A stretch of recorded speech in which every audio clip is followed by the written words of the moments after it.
Hi readers, it's Izzy. I hope you're all having a good day. I wish I could be in the classroom today to read to you, but I'm so excited that I can read you guys a book today. Since I can't see you guys, but you guys can see me, I have my own little audience. So as you can see, I have some of my own little friends tuning in too. So they're gonna be sitting here like you guys usually would. Today we are going to be reading Purple, Green, and Yellow by Robert Munsch. So, Purple, Green, and Yellow. Bridget went to her mother and said, "I need some coloring markers. All my friends have coloring markers. They draw wonderful pictures. Mommy, I need some coloring markers." "Oh no," said her mother. "I heard about those coloring markers. Kids draw on the walls, they draw on the floors, they draw on themselves. You can't have any coloring markers." "Well," said Bridget, "there are these new coloring markers. They wash off with just water. I can't get into any trouble with coloring markers that wash off. Get me some of those." "Well," said her mother, "all right." So her mother went out and got Bridget 500 washable coloring markers. Bridget went up to her room and drew wonderful pictures. She drew lemons that were yellower than lemons, and roses that were redder than roses, and oranges that were oranger than oranges. And let's look at her beautiful pictures. Wow. Her mother was amazed. She said, "Wow, my kid's an artist." But after a week, Bridget got bored. She went to her mother and said, "Mom, did I draw on the wall?" "No," said her mother. "Did I draw on the floor?" "No," said her mother. "Did I draw on myself?" "No," said her mother. "Well," said Bridget, "I didn't get into any trouble and I need some new coloring markers." "All my friends have them, Mommy. There are new coloring markers that smell. They have ones that smell like roses and lemons and oranges, and even ones that smell like cow plops. Ugh.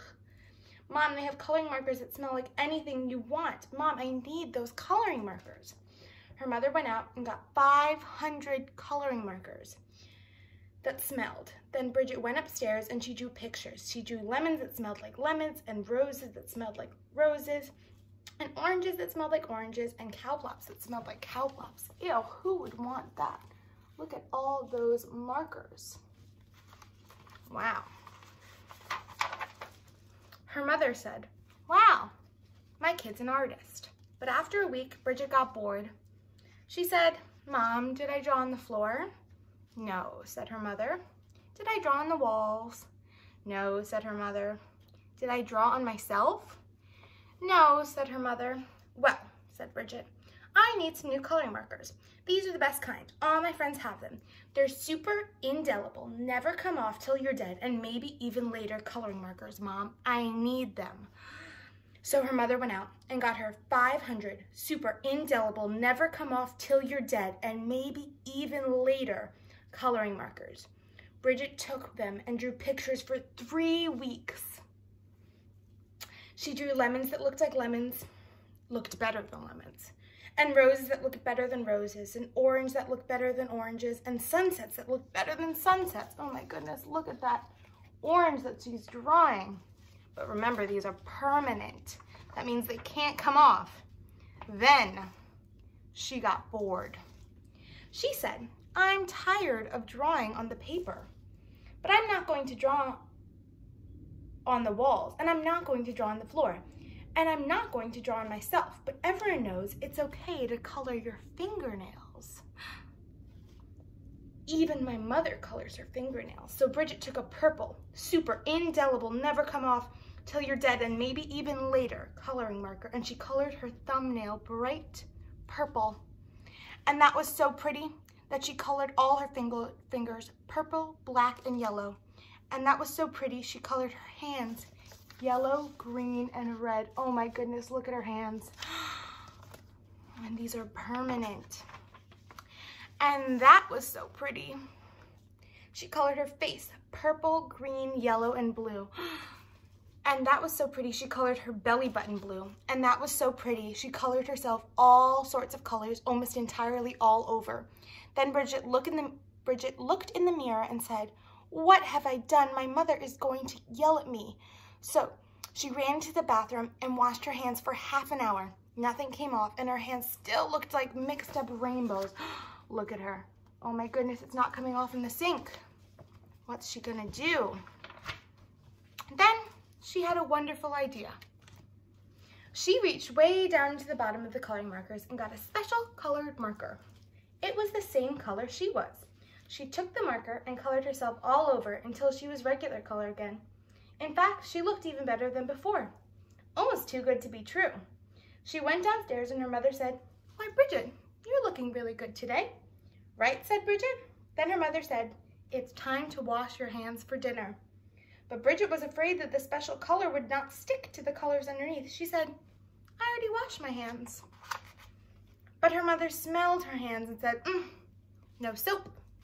She took Bridget into the bathroom and washed her hands and face. All the special color came off and Bridget looked like a mixed up rainbow. "Oh no," said her mother. "Bridget, did you color your hands with the coloring markers that wash off?"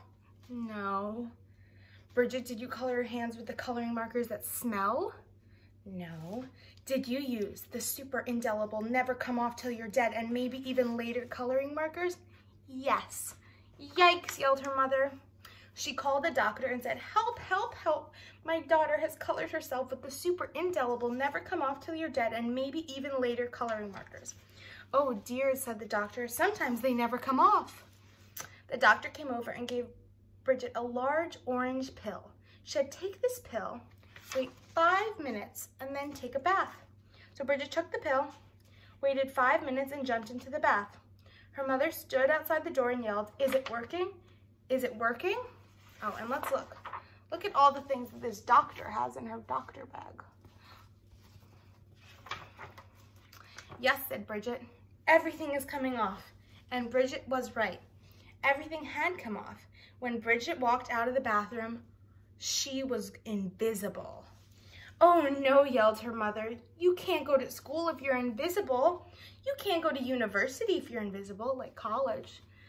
You'll never get a job if you're invisible. Bridget, you've wrecked your life." "Don't worry," said Bridget. She ran into her room, got the special colored marker, and colored herself entirely, all over, until you couldn't tell the difference. Oh, and let's look at how she looks when she's invisible. Look, she's just a cloud. You can't even see her. In fact, she colored herself all over until you couldn't tell the difference. In fact, she looked even better than before. Almost too good to be true. But her mother said, "Bridget, you can't go through life like that. You're just like picture. Everyone will know there's something wrong." "No, they won't." "Yes, they will," said her mother. "No, they won't," said Bridget. "I colored Daddy while he was taking a nap, and you haven't noticed anything yet." "Good heavens," yelled her mother, and she ran into the living room and looked at Daddy. He looked even better than before. Almost too good to be true. "Doesn't he look great?" asked Bridget. "I can't even tell the difference," said her mother. "Right? And neither will he." Look at her dad. Do you see anything different? As long as he doesn't get wet. Oh my goodness. The end. And that is Purple, Green, and Yellow by Robert Munsch. A good story about why we should not use our markers on anything else than our paper. All right, bye students.